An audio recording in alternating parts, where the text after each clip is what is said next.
Welcome back to the Deep Dive, where you bring the source material and we give you the knowledge shortcut.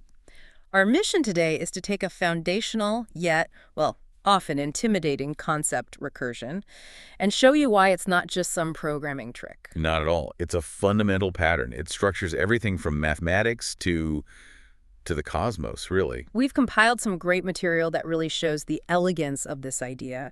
And here's the core of it, the almost deceptively simple definition. Recursion is the process of defining something in terms of itself. Right. Usually by reducing it down to a smaller, more manageable version. And if you're listening and thinking, okay, I'm not a computer scientist, why should I care? The context here is everything. It's about a way of thinking. Exactly. This is about structural thinking. Whether you're a designer, a mathematician, or just, intensely curious, understanding recursion helps you understand how complex systems are built from repeating simple rules. We promise you a few powerful aha moments today. I think so. Okay, let's unpack this concept.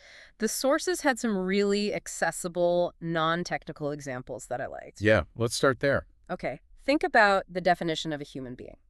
A classic recursive definition is, a human being is someone whose mother is a human being. Right. It's the definition defining itself. It goes backward in time until you hit the first human being. That's the necessary stop point. Or in the digital world, the structure of your computer's files, a directory or a folder. It's fundamentally defined as a container that holds files and other smaller directories. So to list everything on your computer, you have to recursively explore every directory until you only hit files. You've got it. That's the recursive process. And that idea of structural self-similarity, I think it's easiest to grasp visually with fractals. Oh, absolutely. A fractal is a drawing where, as you zoom in, the pattern just repeats itself infinitely. The recursive definition for a fractal is often, like a few lines of code? Sometimes just 3, because the code just says, draw this shape, and then tell yourself to draw the exact same shape at a smaller scale, repeatedly. That's the power, isn't it? Maximum complexity from minimum instruction. It is.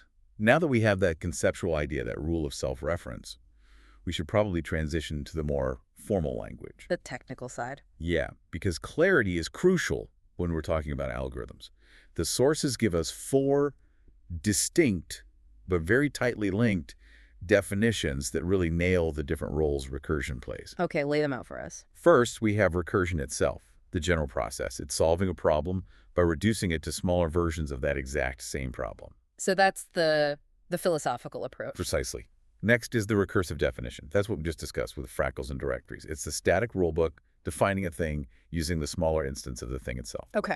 Third, and this is where it moves into action, is the recursive algorithm. This is the step-by-step instruction set. It's the procedure that finds a solution by actively reducing the problem. Wait, let me challenge that for a second. If I can define a fractal recursively, why do I need a separate term for the algorithm? Isn't the definition just the code? That's a great question. And it really speaks to the distinction between theory and implementation. The definition is the what? The rule. The rule. It says Fibonacci is the sum of the previous 2. The algorithm is the how. It's the specific set of steps the computer takes. Loads n, check if n is 0 or 1. If not, call fibn11 and fibn-2 and add them. So one is structural, the other is procedural. Got it. The procedure to execute the rule. Yes. And the 4th definition is, from a practical standpoint, maybe the most important. Yeah. It describes the primary failure mode, infinite recursion. The crash. The crash. It's a recursive call that never hits its stop sign. It just keeps calling itself indefinitely until, poof, Stack Overflow. And that leads us perfectly to the second crucial section. If recursion is all about defining something in terms of itself, how do we stop that fatal crash? We desperately need that stop sign you mentioned. Absolutely. The general construct of all successful recursive solutions, whether in math or code, it relies on 2 fundamental pillars. If you miss either one, it fails. So what's the structure? Every recursive solution must contain both base cases and general cases. Okay. The base case is the direct, non-recursive answer to the smallest possible subproblem. When the function hits this condition, it stops calling itself, it returns an answer, and the whole process unwinds. It's the fixed point, the point of certainty. It's the foundation. And programmers often miss it because they're so focused on the complex reduction part. Okay. They forget that the simplest scenario, like the sum of the first one number, still needs an explicit answer. And if you forget that base case, that's when you get the Stack Overflow. Correct. The system just keeps trying to reduce the problem until it runs out of memory. Now, The general case, that's where the magic happens.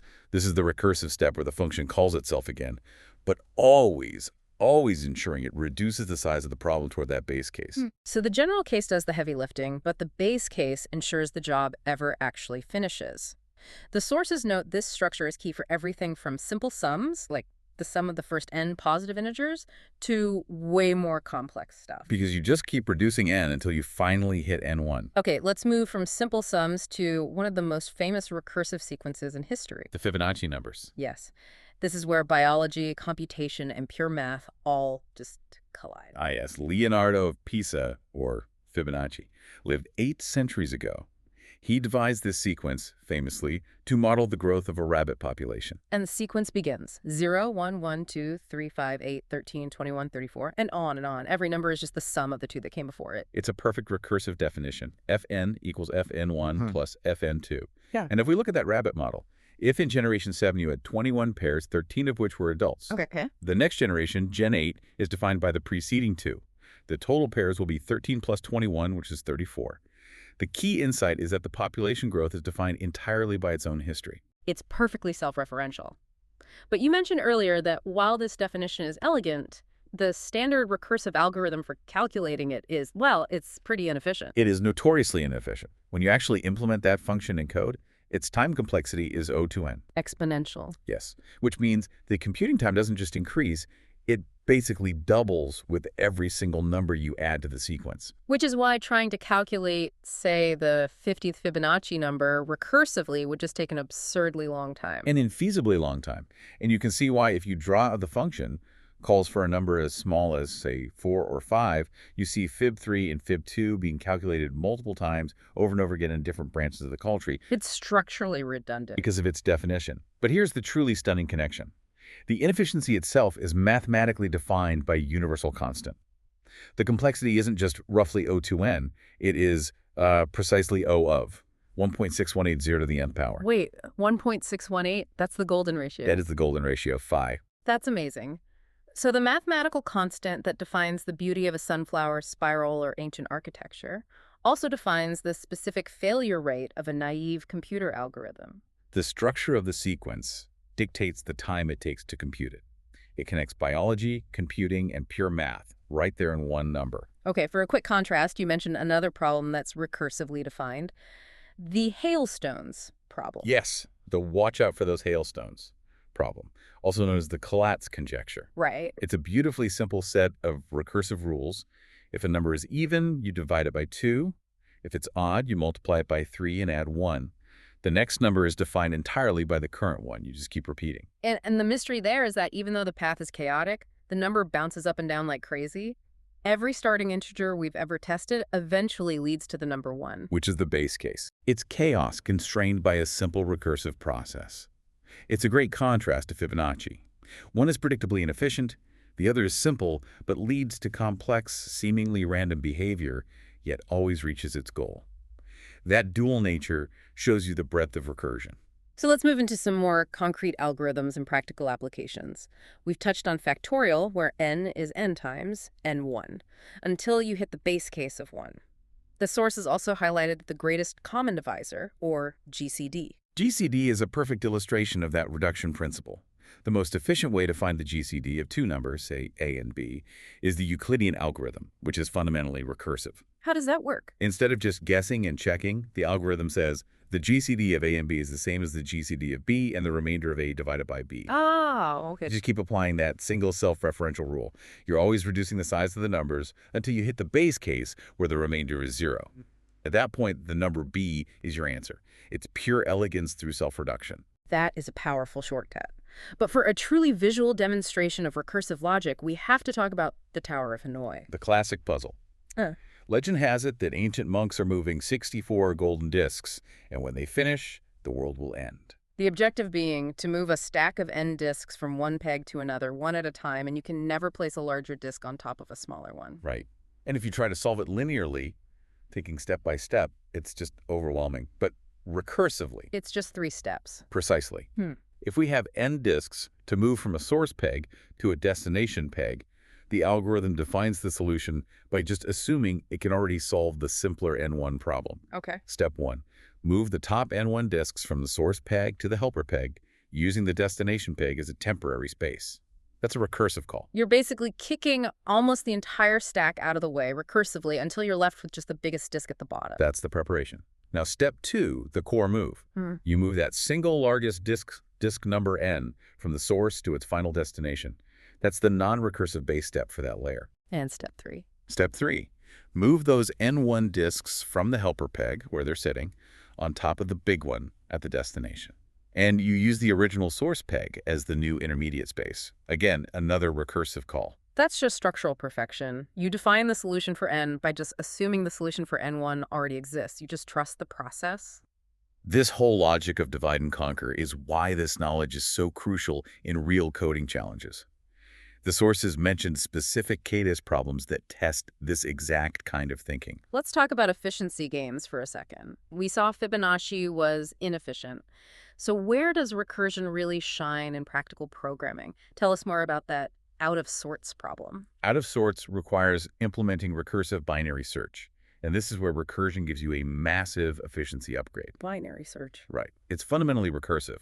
Because to find an item in a sorted list, you don't check every item one by one, you check the middle element. And if that's not it, If the middle element isn't your target, you discard half the list, either the lower half or the upper half, and then you recursively search the remaining smaller half. so the recursive step is always cutting the problem size by 50%. Exactly. You reduce the problem size exponentially quickly until you either find the item or the list size becomes 0, which is your base case. This efficiency is classified as O log n. Which is incredibly fast. It's incredibly fast. So you contrast that with Fibonacci's O 1.6180n. Recursion, when you apply it to the right problem, transforms complexity into pure speed. And this, I think, brings us back to the core lesson for today. The real power of recursion is in the simplicity of the approach. It's the ability to take an overwhelmingly complex problem We just boil it down. and reduce it to a single, solvable small slice. And then you just trust that the definition, the repeatable process, will solve all the slices that came before it. You don't need to define every step manually. You just need the mechanism of reduction and the end goal. The base case. So what does this all mean for you? The key takeaway here is that recursion is a powerful lens for viewing any structured system. It simplifies complexity by making you responsible only for the smallest possible step, while the system itself handles the macro process. It lets us build these immense, complex structures using tiny, repeatable blueprints. And for a final provocative thought to leave you with, think again about that watch out for those hailstones problem we discussed. It uses those two simple recursive rules based on whether a number is even or odd. A chaotic path. An unpredictable path, but the conjecture says it always stops at 1. So the question is, how does that continuous process of defining a number based only on its previous state lead to such a definitive stop? What structural mathematical law, if any, forces that chaos to eventually yield to the base case? That's a good one. Something to mull over until our next deep dive. Thanks for joining us.